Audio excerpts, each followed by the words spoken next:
Hey, everybody, welcome back. Craig Schaup here with George Thomas, our film critic from the Akron Beacon Journal. George is here, and unfortunately, for those of you waiting with bated breath on his review of Goat, George did not make it, but he does have some new reviews today, so we're very excited about that. George, you might have missed out on the best movie of 2026 by missing out on Goat there. Somehow I doubt it, but okay. But safety first. I'm glad you're safe, and I'm glad you did see some new things. It's a theatrical week release. This is a weird time in early February. We're just before the holiday season here. We're not getting a ton of movies released in the winter. Hollywood kind of takes a back seat a little bit, but they do have a new crime thriller, Crime 101. Chris Hemsworth stars, Mark Ruffalo, Barry Keoghan, Halle Berry. I mean, this is a great cast for It's a great cast, yeah. Mid-February release. While I'm not a big fan of the title here, it seems like maybe this could be something worth watching this weekend if you're looking for a little bit less romance and maybe a little bit more action. What say you about Crime 101? Oh, the romance came last week with Wuthering Heights, I guess. But well, that comes out this week. Does it? I thought yes, it was last week. Oh, well, missed that one. Well, it was a Warner Brothers movie, so of course you would miss it. Of course. Crime 101 is a film I'd recommend that could be better. It's got flaws. The first pro that cast. I mean, you've got an Oscar nominee, an Oscar winner in Cleveland's own Halle Berry. Chris Hemsworth doing something different, capeless as just an average high-end jewel thief. The average high-end jewel thief that looks like Thor that was chiseled out of granite, right? That average guy, right? That average guy. Yes. And you've got Barry Keoghan, who's making his living playing psychopaths. So, and you know what? Overall, it's a good movie. Hemsworth stars as Davis, a mysterious jewel thief who plans his heist down to the last meticulous detail. To give you some perspective on how that planning goes, he's the type of guy who stands at a disposable mat before he goes to make a heist, combs his hair to get all the dandruff off, any stray strands of hair, brushes down his body, gets into his clothes immediately, rolls that mat up, and he throws it out, and boom, the action begins. First heist is pretty thrilling. Now, and there are a couple bumps on the road. You get a sense of how he does things, and it's Bart Layton, the director, has created a nice little segue into what turns out to be a character study, more or less. Davis, as it turns out, I said he's a man of mystery. Let's just say he didn't have the best background and go with that. I forgot about Nick Nolte in this cast. Yeah, I saw that in the trailer. Yeah, he works with a guy named Money, a fence, who sells his wares for him, and they work on collaborating on these deals together. And Davis is getting antsy. He's ready to hit a certain number and be out. Now, of course, what heist film would be complete without the money score, right? That one is going to set him up forever, and he's casing it out. You got to do the one last score. That's the rule. That's the cliche in all heist movies. It is, yeah. Yeah, but that's fine. You expect that, it's part of the genre, if you will. You go with it, yeah. Yeah, absolutely. Right, yeah. And, Money can sense that he's ready to be done, to the point where he puts Amran, the psycho, played by Barry Keoghan, to tail him. And this psychopath basically screws up one job he had set up and starts following him around, eventually learning what the next job will be. And that's where Halle Berry comes in. She plays an an insurance executive, and I mean insurance executive to billionaires, who's frustrated because she's been led along all these years. She's been at her firm for 11 years. Has been told she'd make partner, and she hasn't. So Davis senses an easy mark as far as someone willing to provide him information for a cut of the proceeds. In the meantime, you have this grizzled cop, and Mark Ruffalo is making a living out of the Yes. grizzled law enforcement thing lately. Yes, If he you go is, back yeah. to Task, a fantastic limited Mhm. series. Well, it's not limited anymore. It's gotten a second season, but it was supposed to be limited on HBO, where he was a grizzled FBI agent. He's on to the fact that there's a pattern to these robberies, and he's getting closer to discovering the identity of the thief. And I don't want to give away too much, but during all this, I mean, and the flaw that comes into play for me, why I gave the movie a B minus. I couldn't give it a higher grade because if you're this high end jewelry thief who is looking for that one big score to move on in life, would you start a romance? He does. And to me, and I don't know if it's the source material, it's based on a novella by Don Wilson, a best-selling author. Okay. I don't know if that's from the source material or not. It just seemed, no, it didn't make sense to me. It might make sense to others, and I'm not anti-romance. Obviously, it's Valentine's Day this week, right? Yeah. But that provided an issue for me.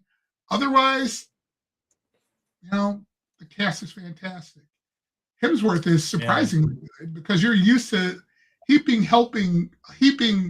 dose of Macho Man when Right. he's, especially given what he's chosen to do as his profession, when he's confident in his profession, but he's not confident in any other aspect of his life.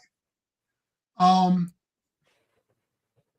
Berry, fantastic as the put upon insurance executive who's finally learned that her company has been just messing with her, for lack of a better term. Yeah. And even the brief periods where Nick Nolte shows up, it's like gravelly voice and everything, still looking like Nick Nolte. I mean, at one point, he was one of the most highly sought after leading men in his career, and Yeah. this time, I should say, and it was good to see him on screen again. And you could tell age is kind of setting in, but Yeah. that's okay. He still has the chops. And then there's Keegan, and it's like after seeing him hump a grave in Saltburn, nothing surprises me about any character he portrays. Well, and he's the Joker in the Matt Reeves Batman verse. So there you go. And he gives typical Barry Keoghan psycho performance. There we go. Yeah. Like I said, overall I gave it a B minus. It's visually very appealing. The chase sequences are well shot. And what I really like about it is it's kind of a love letter to both the upper class of LA and the lower class, with a definitive message there about who's eating whom, shall we say. Okay. Yeah. Um, I like when LA is used in sort of that way, kind of like Drive or Collateral, two movies that really kind of made LA a character in itself, and gave you like a different version of what you normally think of LA, dark and gritty at times, and those movies were ultra successful, I think, at kind of framing LA in a different light than maybe people are used to thinking about it. Yeah, and that's what Leighton does here. I mean, the opening shot that zooms in on the city is just like, what the heck is he doing here? And it's like, whoa, this is cool. This looks awesome. Like I said, the chase sequences. And what I really like about the chase sequences is that they're used sparingly. I think there are two actual chase sequences. sequences, and that's unusual for a heist film. And the quote unquote third chase sequence involves the two of the key characters going back and forth verbally. Yeah. And it all blends to a nice climax, and you could see Leighton weaving the stories into that that climax. And Yeah. like I said, good film, could have been great. Could have had a better title too, probably. I don't know. The title just seems kind of like just not with it, you know, like you got sort of this sleek looking thriller with a lot of great cast members, and then you call it like Crime 101. It just seems like a generic, almost like a generic Netflix title that, you know, they used to churn out back in the day. In all fairness, though, it's the title is explained in Davis's background. Okay. So I get it, but I understand what you're saying too. Well, great cast. It's good to see Nolte and Barry. I mean, Barry too. Like, you know, she's come out lately and talked about aging in Hollywood, but it's good to see that she's got a lot of projects in the pipe right now. She's really looking like she's getting ready for some revitalization of her career, which would be great to see. You know, Cleveland's own, an Oscar winner, you know, get back out there and start to dominate the screens again. You know, she purposely, I think, toned it down after that Academy Award win. I mean, and that's fine. You're right. We don't see her enough. I think the last thing I remember her seeing was an X-Men movie.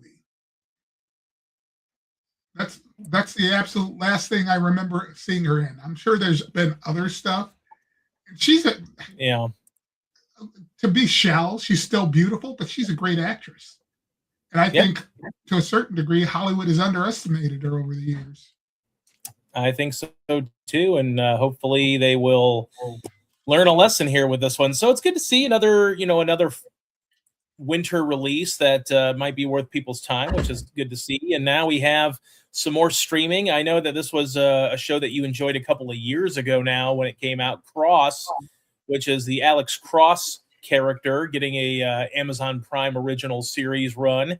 First season came out in 2024, and kind of a long wait, but sometimes you get that in TV nowadays with how, I guess, the spectacle now that TV has become with certain shows. It almost takes a couple of years now to go from one season to another. But what did you have a thought? Well, something I read recently said the streamers would like these limited series to pump up the production on a yearly basis as opposed to every other year. So I get that, but then, you know, and I haven't watched the first season of Cross, but, you know, an example probably would be like Wednesday on Netflix, you know, had an ultra successful first season, couple of years or a year and a half hiatus, and then a season 2. And then now, even though they're already shooting season 3, there's a lot of report that it's going to be a couple of years before we see, or maybe end of 2027 before we see that. And I think you're looking at shows, you know, some shows are quick turnarounds where, you've always been able to shoot dozens of pages every day in certain TV genres, but now you're starting to get into like a little bit more complexity, especially with visual effects and things like that are going on. So it's really kind of hard to do that, churn it out year after year, isn't it? Unless you're investing into that production team, getting things done quicker and maybe adding more to the production team to do so. Network television producers did it for years. I'll counter with that statement.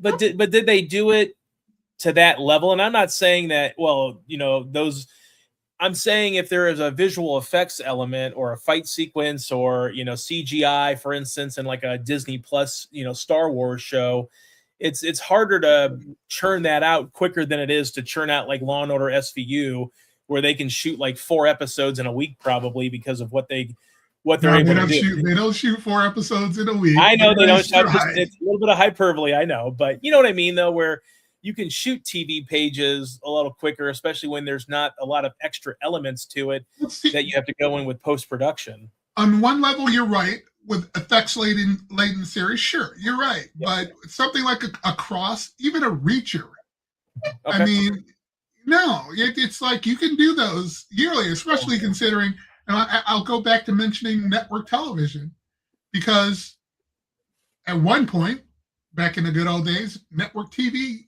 was 24 episodes a season. Yeah. And here, in most cases, you're dealing with 8 to 10 episodes. So Right. if it's not effects laden, and not a lot of network television was, I can think of at one point Battlestar Galactica. Sure. Yeah. So I get it in that case. That's That's a good the point. original I mean, version.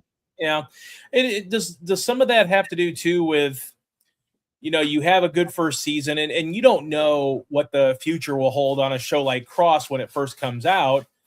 All of a sudden it's popular and you're like, okay, we're green lighting a season 2. Well, now you've got to go to the drawing. Now I'm sure the showrunners and creators probably have ideas of what they'd like to explore, but then there's probably got to be a little bit of a push and pull on, okay, well, what does the studio slash streamer want, and then also what kind of a budget are they giving us, because we might have lofty goals for a season 2, but if they're saying, yeah, we're not doing that, but you can do this, then you got to kind of start from scratch on writing your 8-episode show. Well, I will say to you that this second season was basically greenlit immediately after Cross debuted.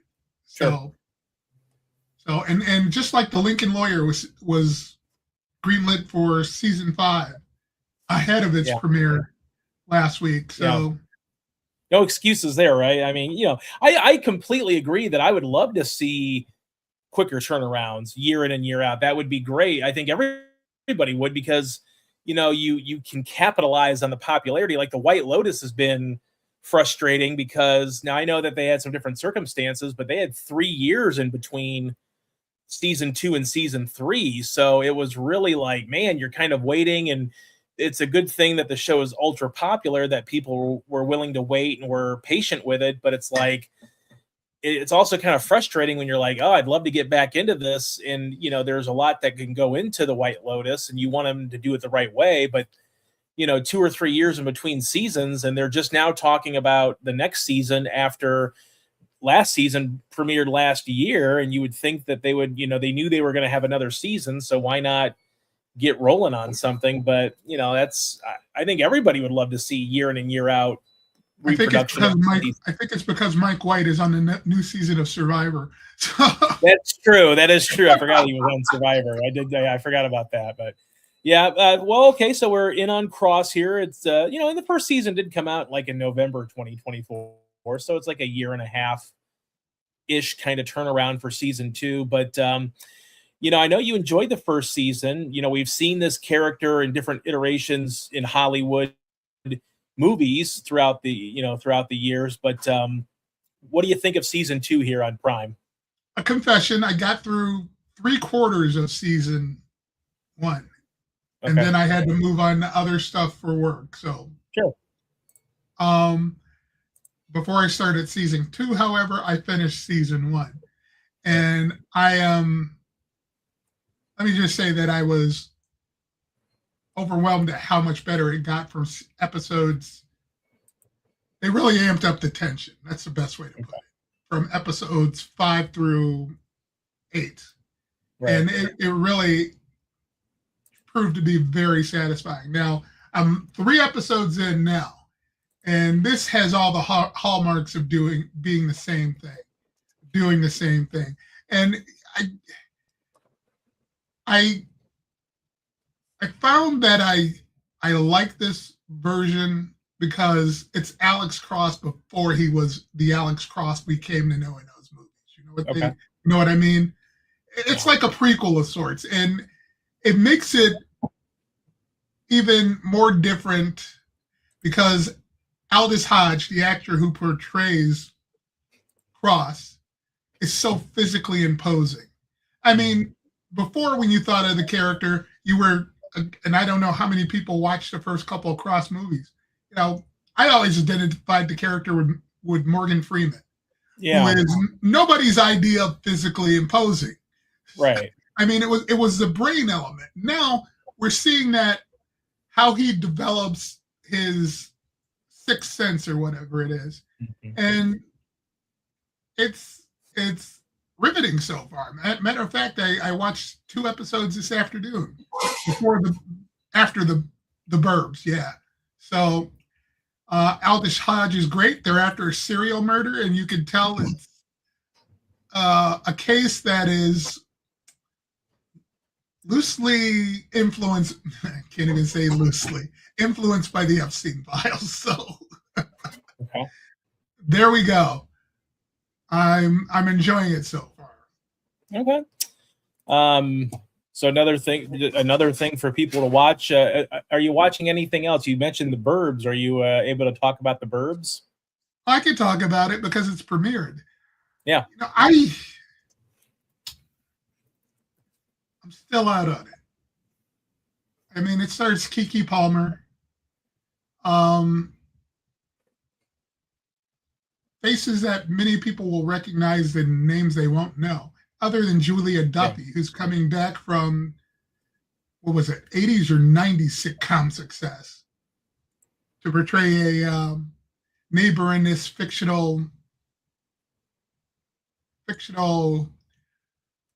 oh, what's the word I'm looking for? Hell, it's an all-white suburb mostly. and Kiki Palmer and her British husband come to live in it, and they're his parents' home there.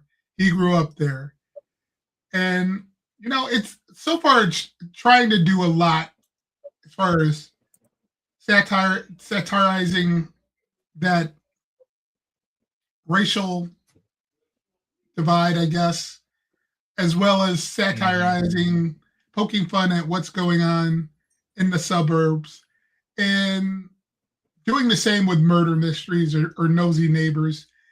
And you know, it for something that dark, it just feels right now too glossy for me. You know what I mean? It's on Peacock, Yeah. and I don't know if it's a mandate from. I don't know if these streaming services mandate how their shows are supposed to look. Because every time I watch anything on Peacock, bright, bright, bright, bright, bright. You know, the production the production design never seems to fit the mood of the piece, and that's what I'm getting right now. And it's kind of off-putting. Okay. Well, I mean, that's part of the process. It's not just the cast or the writing. You know, everything's got to come together in that sort of cohesive package. And you know, sometimes things, even smaller things than even production design, can be off-putting. So I don't blame you there. And I will say, you know, looking at the trailers, because obviously it's been, you know, pushed pretty heavily by Peacock while you're watching the Super Bowl or the Olympics, and it kind of did look a little like overly produced, maybe could be a word to say just from the trailers. But I mean, obviously Kiki Palmer's got a lot of energy. Loved her in Nope, but you know, probably something people should skip, or do you think people should maybe hang around and check out all 8 episodes? This is one I'd say check out the first 3 episodes and see if it was you. If it's for you. You know what I mean? Oh, true story. Yeah. I interviewed Kiki Palmer for Aquila and the Spelling Bee, was it? When she was like 11.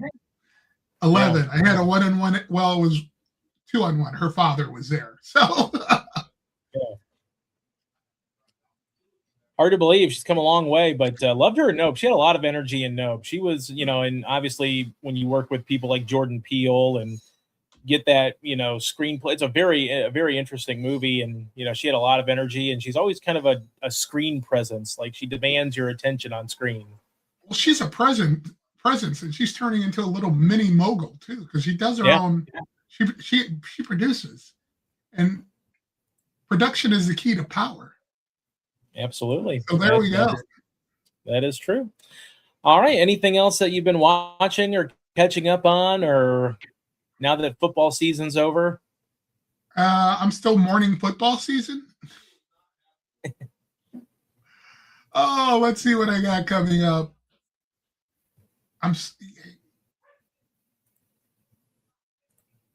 Monarch is back on the 23rd. I wonder if that's available to me yet. You ever watch Monarch? I have not, even though I've liked from a I guess from a tonal standpoint, I've liked sort of how they've approached the MonsterVerse lately. With Godzilla and King Kong, and especially King Kong. I think they've found sort of a fun footing, being in that B movie territory. And of course, Godzilla versus Kong was like, an hour and 40 minutes of monsters fighting, which was, exactly what you would want from that. And you don't need a lot of exposition when it's Godzilla versus Kong. So, I've liked it, but I have not really gotten into the show yet. Even though I know what Kurt Russell's in that with his son, and I'm kind of intrigued by Kurt Russell being on screen. But yeah, I haven't gotten into the show yet, but it might be something I might check out one of these days. Beyond that, I have to look ahead to what I have access to. Okay.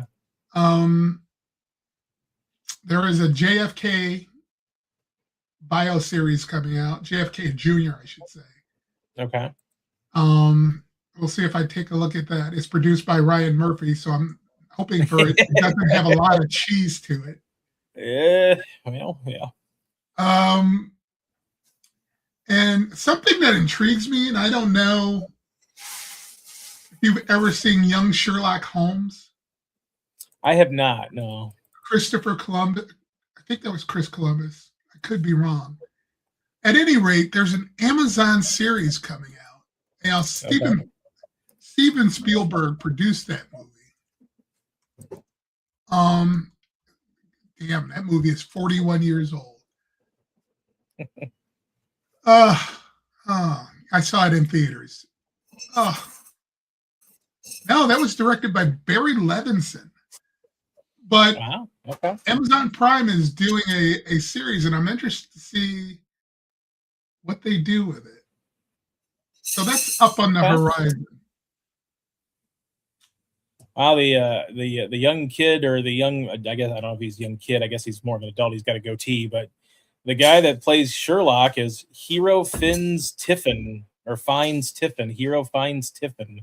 That is like the sweetest name ever, right there. That's pretty cool. So, yeah, it sounds fun. Are you going to see the new Glenn Powell movie? What's next week? How to Make a Killing? Is that on the docket, or is that that's? I know that's an A24 movie, but A24 doesn't even do screening links. Really? So no.